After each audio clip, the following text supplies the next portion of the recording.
Doctor Sadhana Singh,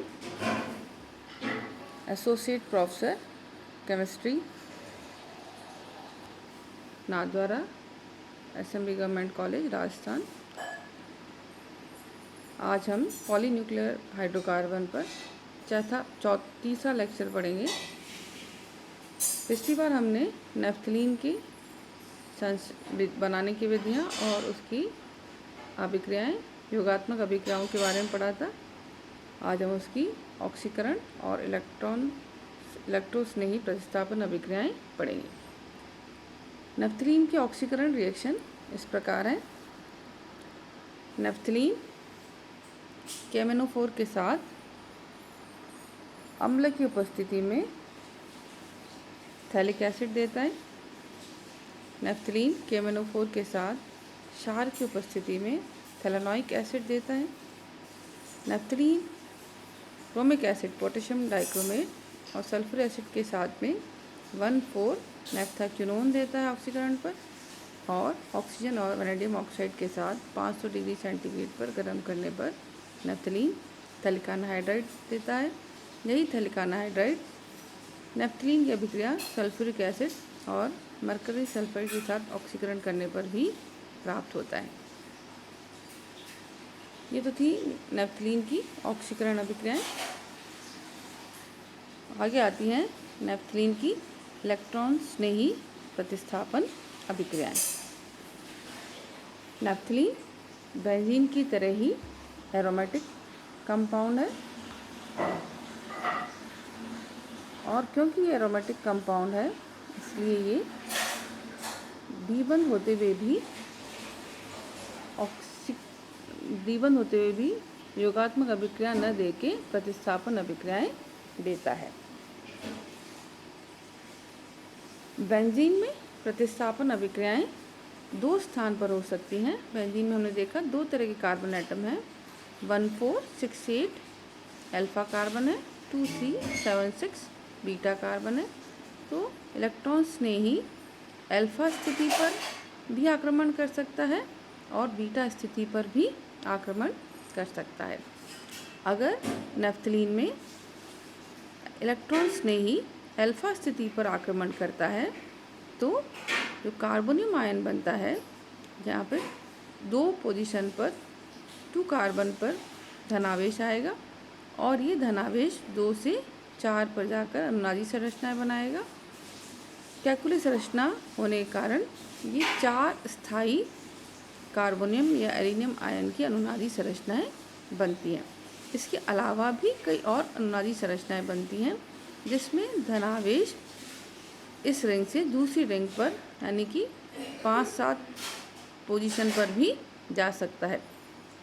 लेकिन जब धनावेश दूसरी वलय पर जाता है 5 या 7 पर, तो दोनों ही वलय की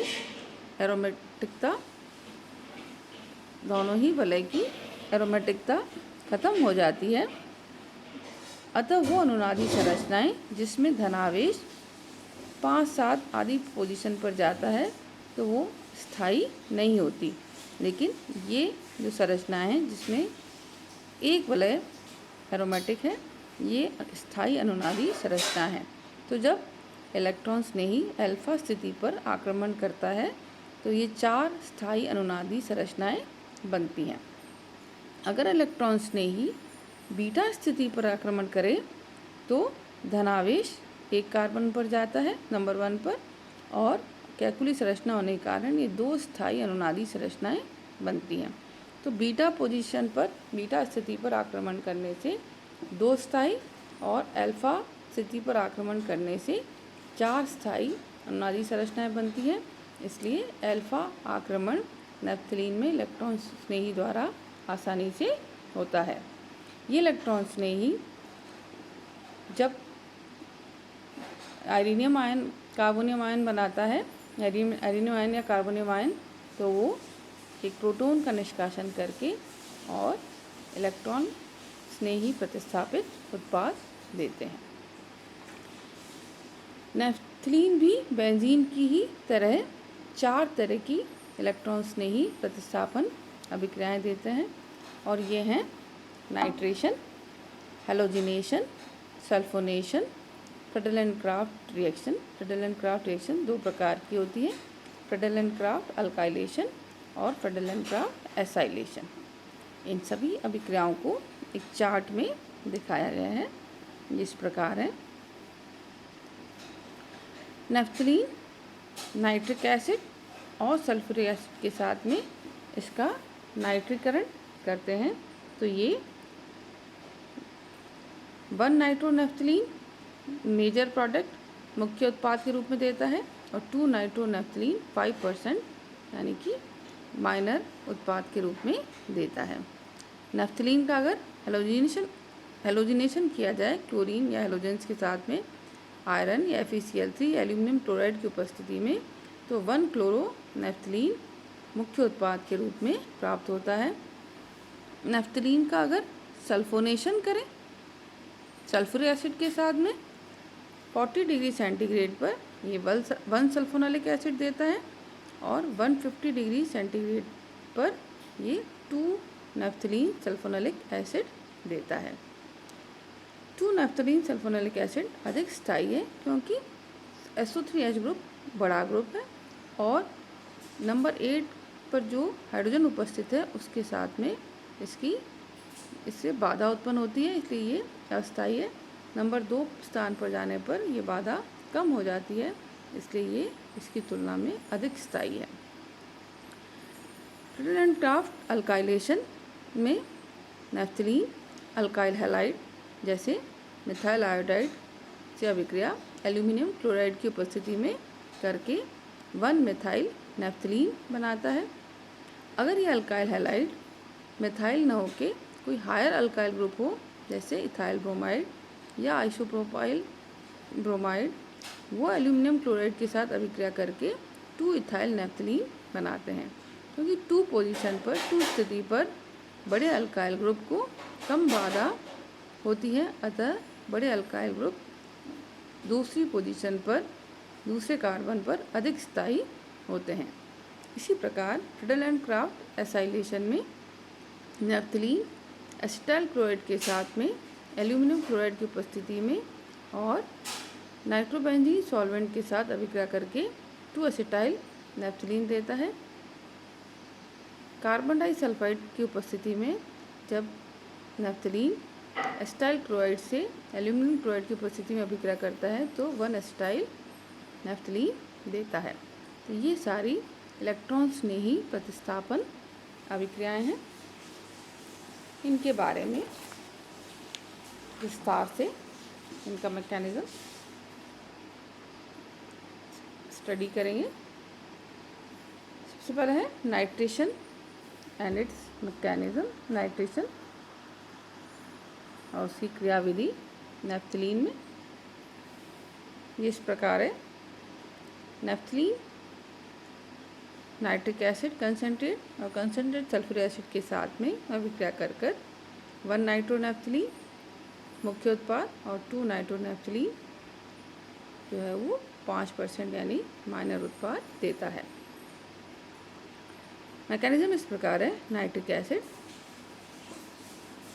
सल्फ्यूरिक एसिड के साथ अभिक्रिया करके बाइसल्फेट आयन, नाइट्रोनियम आयन और जल का अणु बनाता है। ये नाइट्रोनियम आयन इलेक्ट्रॉन स्नेही है। ये नाइट्रोनियम आयन जिस पर इलेक्ट्रॉन का घनत्व कम है वो नेफ्थलीन पर, जिस पर कि delocalise electron pi electron system है, इलेक्ट्रॉन का घनत्व अधिक होता है, कि अल्फा स्थिति पर आक्रमण करके कार्बोनियम या एरिनियम आयन बनाता है, जिसमें धनावेश दूसरे कार्बन पर होता है। अनुनादी संरचनाओं के कारण ये धनावेश दूसरे से चौथे कार्बन पर भी जाता है और इस तरह से ये स्थायी अनुनादी संरचनाएं प्राप्त होती हैं। फाइनली ये एरिनियम आयन अपने में से एक प्रोटॉन का निष्कासन करके 1 नाइट्रोनेफ्थलीन बनाता है और प्रोटॉन बाइसल्फेट के साथ में अभिक्रिया करके सल्फ्यूरिक एसिड फिर से बना लेता है। दूसरा है नेफ्थलीन का हेलोजिनेशन। नेफ्थलीन के हेलोजिनेशन में नेफ्थलीन क्लोरीन के साथ में आयरन या FeCl3 की उपस्थिति में 1 क्लोरो नेफ्थलीन मुख्य उत्पाद और 2 क्लोरो नेफ्थलीन निम्न उत्पाद के रूप में देता है। इसकी क्रियाविधि है FeCl3 क्लोरीन के साथ अभिक्रिया करके FeCl4 माइनस एनायन और क्लोरोनियम इलेक्ट्रॉन्स नहीं देता है। ये क्लोरोनियम इलेक्ट्रॉन्स ने ही नेफ्थलीन पर आक्रमण करके एरिनियम आयन बनाता है। ये एरिनियम आयन अनुनादी संरचनाएं बना के स्थायित्व को प्राप्त करता है और इसका ये सिग्मा कॉम्प्लेक्स बाद में प्रोटॉन का निष्कासन करके प्रतिस्थापित उत्पाद 1-क्लोरो नेफ्थलीन बनाता है। प्रोटॉन HCl के साथ में क्रिया कर FeCl4 माइनस के साथ क्रिया करके HCl और FeCl3 फिर से प्राप्त हो जाता है। तो FeCl3 यहाँ पर कैटलिस्ट के रूप में प्रयोग में लिया जाता है। नेक्स्ट है सल्फोनेशन नेफ्थलीन का। नेफ्थलीन के सल्फोनेशन में नेफ्थलीन सल्फ्यूरिक एसिड के साथ 40 डिग्री सेंटीग्रेड पर क्रिया करके नेफ्थलीन 1 सल्फोनिक एसिड बनाता है और 150 डिग्री पर गर्म करने पर एक कार्बन से दूसरे कार्बन पर प्रतिस्थापित होकर नेफ्थलीन 2 सल्फोनिक एसिड बनाता है, जो कि 1 की तुलना में अधिक स्थायी है। इसका मैकेनिज्म क्रियाविधि इस प्रकार है। सल्फ्यूरिक एसिड के 2 अणु आपस में क्रिया करके बाइसल्फेट आयन, हाइड्रोनियम आयन और SO3 बनाते हैं। यहाँ SO3 इलेक्ट्रॉन्स नहीं है, क्योंकि SO3 में जो सल्फ़र है वो 3 ऑक्सीजन के साथ में बॉन्डेड है, 2 के साथ डबल बॉन्ड और 1 के साथ कोऑर्डिनेट के बॉन्ड के साथ ये अनुनादी संरचनाएं बनाता है। और जो अनुनादी संरचनाएं बनती हैं उनके अंदर फिर बाद में किसके इक्विवेलेंट है, ये इक्विवेलेंट है जिसमें सल्फ़र और ऑक्सीजन के बीच में, तीनों ही ऑक्सीजन के बीच में आंशिक डबल बॉन्ड आ जाता है और सभी ऑक्सीजन पर इलेक्ट्रॉन ऋणता अधिक होने की वजह से सभी ऑक्सीजन पर पार्शियल नेगेटिव चार्ज और सल्फ़र पर पार्शियल पॉजिटिव चार्ज आने से सल्फ़र जो है SO3 का इलेक्ट्रॉन स्नेही हो जाता है। इलेक्ट्रॉन का घनत्व सल्फ़र पर कम हो जाता है, इसलिए ये SO3 अब आसानी से इलेक्ट्रो स्नेही की तरह कार्य करता है और ये नेफ्थलीन पर आक्रमण करके ये आयन बनाता है, जिसमें SO3 पर नेगेटिव चार्ज और बेंजीन रिंग पर पॉजिटिव चार्ज आता है। ये पॉजिटिव चार्ज D1 के कारण अनुनादी संरचनाएं बनाता है और अंत में ये प्रोटॉन का निष्कासन करके नेफ्थलीन सल्फाइड आयन बनाते हैं, जो कि हाइड्रोनियम आयन के साथ अभिक्रिया करके नेफ्थलीन 1 सल्फोनिक एसिड और H2 मॉलिक्यूल बनता है। नेक्स्ट है फ्रेडलैंड-क्राफ्ट रिएक्शन। ये 2 तरह की होती है, अल्काइलेशन और एसाइलेशन। अल्काइलेशन में नेफ्थलीन अल्काइल हैलाइड के साथ एल्यूमिनियम क्लोराइड की उपस्थिति में अभिक्रिया करके 1 मिथाइल या 1 अल्काइल नेफ्थलीन बनाता है और HCl साथ में बनता है। मैकेनिज्म भी इसका, क्रियाविधि अल्काइल हैलाइड एल्यूमिनियम क्लोराइड के साथ अभिक्रिया करके मिथाइल या अल्काइल इलेक्ट्रॉन्स नहीं बनाते हैं और AlCl4 माइनस एनायन बनता है।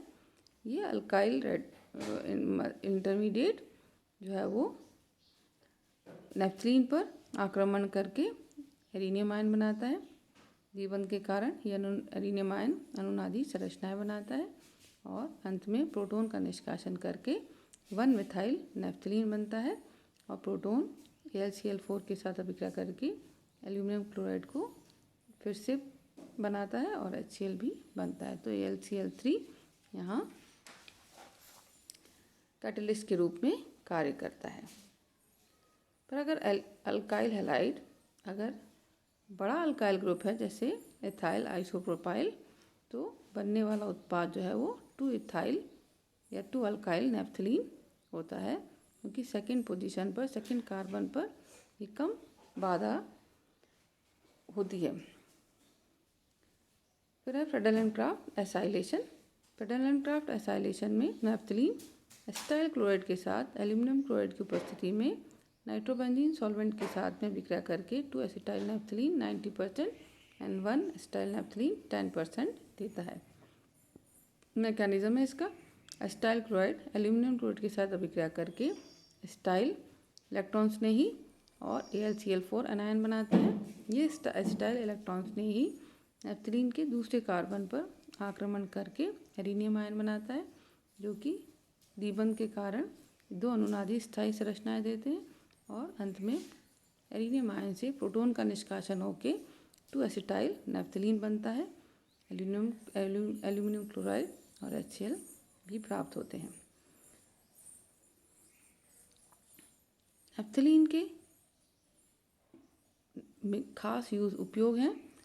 हम सब जानते हैं नैप्थलीन हमारे घर में बहुत ही कॉमनली यूज़ किया जाता है, बार बार यूज़ किया जाता है एज ए इंसेक्टिसाइड। कपड़ों को प्रोटेक्ट करने के लिए, इंसेक्ट से, कीड़ों से बचाने के लिए, वॉश बेसिन के अंदर भी कीड़ों को भगाने के लिए ये एज ए इंसेक्टिसाइड हमारे घरों में बहुत ही कॉमनली यूज़ किया जाता है। इससे कई डाइज भी बनाई जाती हैं और थैलिक एसिड जैसे कंपाउंड के फॉर्मेशन में भी ये काम में आता है। So this is all about naphthalene. Thank you.